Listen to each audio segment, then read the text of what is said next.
পরিবারকে রাজি করানোর পর তার ছেড়ে দেওয়াটা খুব সুন্দর ছিল। তুমি বিশ্বাস করো, তুমি যেদিন আমারে কইছিলা যে আপনার ফ্যামিলিকে রাজি করান, ওইদিনকে আমি বাসায় এসে আমার মা আমার সামনে কাঁদছিল যে তোমার ওই মেয়ে বিয়ে করতে হইব না। তারপরও আমি তোমার লিগে কাঁদছিলাম যে মা আমার ওই মেয়েটাই লাগবে। আমি তোমার ঠিক এতটাই ভালোবাসতাম। আমি আমার ফ্যামিলিরও এক সময় প্রেশার দিতে দিতে তারপর আমি রাজি করাইছিলাম যে মা আমি ওই মেয়েরই বিয়ে করবো, ওই মেয়েরই ভালোবাসি। কিন্তু তুমি ব্যাপারটা বুঝো নাই, তুমি জিনিসটা খুব সহজ ভাবে নিছো। মানে এই পরিস্থিতির শিকার যে ব্যক্তি না হয়েছে কোনোদিনই বুঝবে না যে নিজের বাবা মা যারা জন্ম দিচ্ছে হ্যাগো সামনে কান্নাকাটি করে একটা মেয়ের লিগে হ্যাগো কাছে যে কতটা কষ্টের, মানে যে পরিস্থিতির শিকার না হয়েছে কোনোদিনই বুঝবে না। এই পরিস্থিতির শিকারটা আমি করছিলাম। তারপরে হয়তো মানে তখন আমি ব্যাপারটা বুঝি নাই, তখন আমি তোমার খুব ভালোবাসতাম। কিন্তু আজকে কিন্তু আমি সঠিক লাইনে আছি। আজকে কিন্তু আমার ভিতরে শক্ত হয়ে গেছে, সয়ে গেছে। তুমি যে আমার আঘাত করছো, আঘাত করতে করতে মনে করো শক্ত করে ফেলাইছো। তোমার ছেড়ে যাওয়াটা বা চলে যাওয়াটা আমি কখনোই মানতে পারছিলাম না।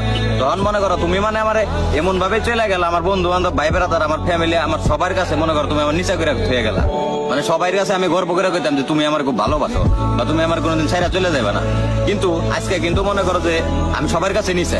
মনে করো আমার মাও আমার একদিন প্রশ্ন করেছিল, কিরে যার লিগে মনে কর যে তুই আমার সামনে কানলি যে ওই মেয়ে তোরে ভালোবাসে, ওই মেয়েরই তোর লাগবো, ওই মেয়ে তো তোর ছাইরা চলে গেল।